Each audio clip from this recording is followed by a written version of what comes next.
Hello, friends. This is Professor Googlov.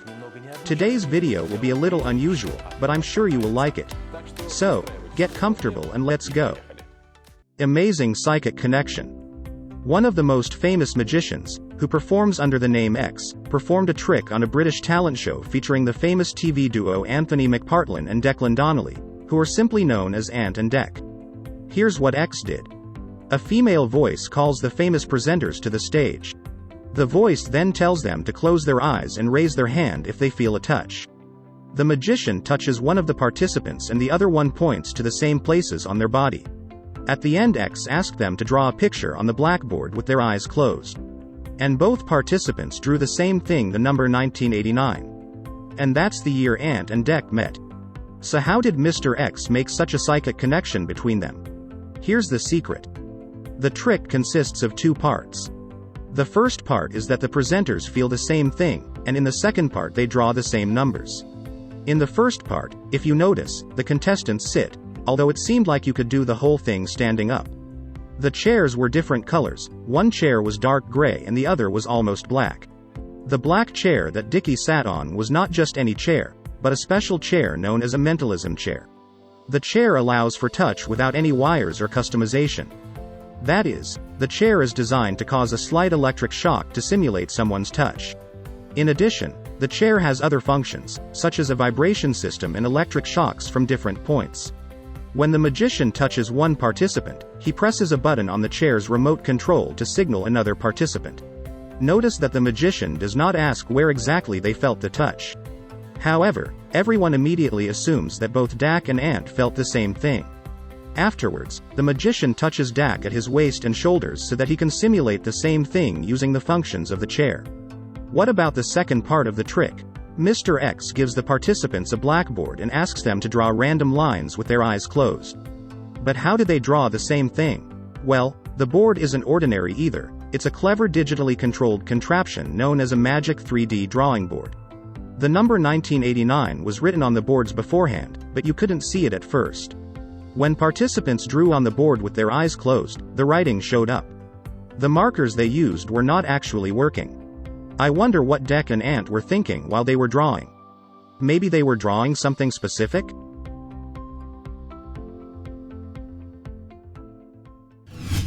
Bottle multiplication trick. We all know Matt Franco, one of the few magicians to win an American talent show. In his final trick, he used wine bottles. The trick starts with a bottle of wine and an empty glass on the table.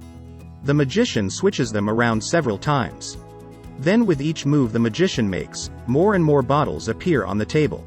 He even manages to pour wine from one bottle into a glass and then pour it into another bottle. How did he do that? In fact, this trick is a real puzzle. One might assume that the table has some kind of mechanism underneath it that delivers the bottles to the table. But that's not the point. The secret lies in the bottles themselves. Where are they? Cunning Matt uses cardboard tubes to magically move the bottles around. There are actually 3 sets of bottles used for the trick. The bottles are stacked on top of each other. They are all empty and have no bottoms. Each bottle in the stack is a different size so that it can stack. At the bottom were the glasses. A total of 3 glasses were used and Matt cleverly made them appear and disappear. At the beginning of the trick he has only 2 tubes, 1 bottle of wine and a glass, but at the end of the trick there are 9 bottles on the table. All of them were hidden inside the tubes. The first tube had a set of 3 bottles in it, and the third bottle had a small compartment built into it with some wine in it. So the wine was not in the whole bottle, but only in a small compartment. The second tube had another set of 3 bottles, but the bottom was no longer an empty glass, but one with wine in it. Finally, the bottle you see on this table also had 2 more bottles with an empty glass inside.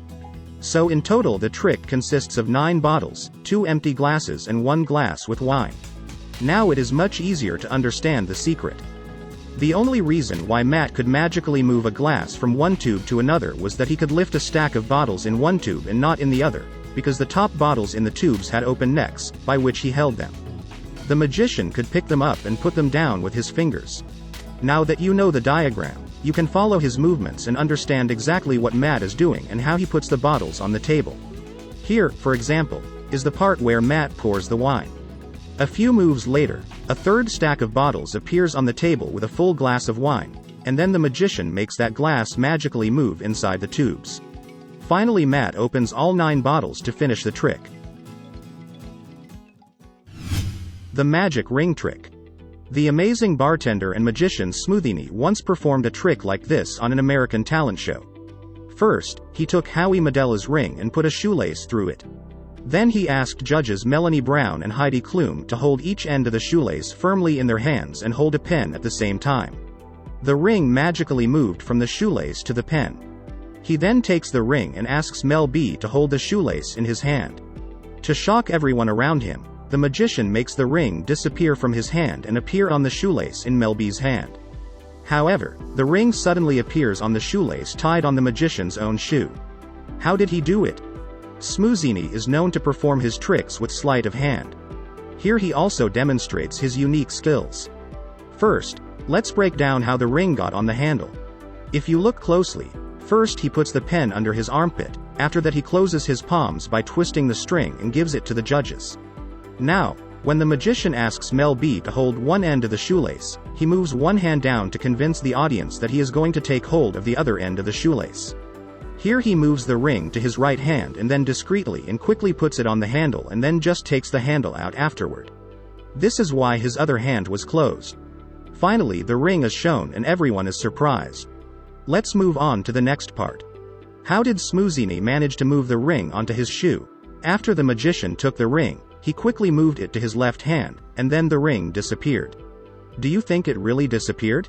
Of course it didn't. If you watch this moment carefully, the magician sort of shows that he moved the ring to his left hand when it was actually always in his right hand. But how did the ring get back on the shoelace? Actually, these aren't ordinary laces, there's a special mechanism. Smoothini puts the ring in his pocket, attaching it to the mechanism. Here you can see how the mechanism attaches the fake shoelace under his pants. So when the magician pulls on the lace in his pocket, the real one disappears into his pants and the lace the ring is hanging from gets caught on his shoe.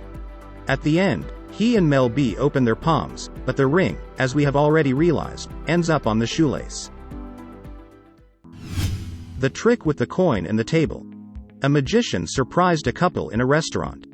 He took out a coin and placed it on a glass table. Then the magician asked the man to put his hand under the table exactly where the coin was. Next, the magician raises his right hand over the coin and it ends up on the other side of the table, that is, on the man's hand. How is that possible? The trick is quite simple. It requires only a few quick and precise movements. In fact, the magician has 2 coins, one in his right hand, which we can see, and the second one is placed on the glass table.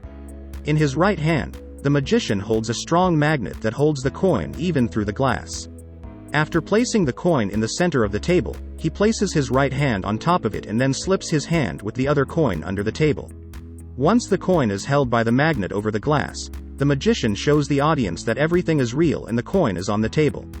The magician then asks the man to put his hand under the coin so that there is a space between the table and his hand. This space just allows to move the coin under the table with the help of a magnet. Afterward, the magician simply removes his hand and the coin falls from the man's palm. And where to do the coin that was lying on the table? It's simple. The magician picked it up using the magnet that was in his right hand. When the magician raised his hand from the table, the coin underneath it fell into the man's hand, and the coin on the table became magnetized to the magician's hand. Well, as I promised, the video was interesting. So, subscribe to the channel, give it a thumbs up. See you tomorrow. Bye for now.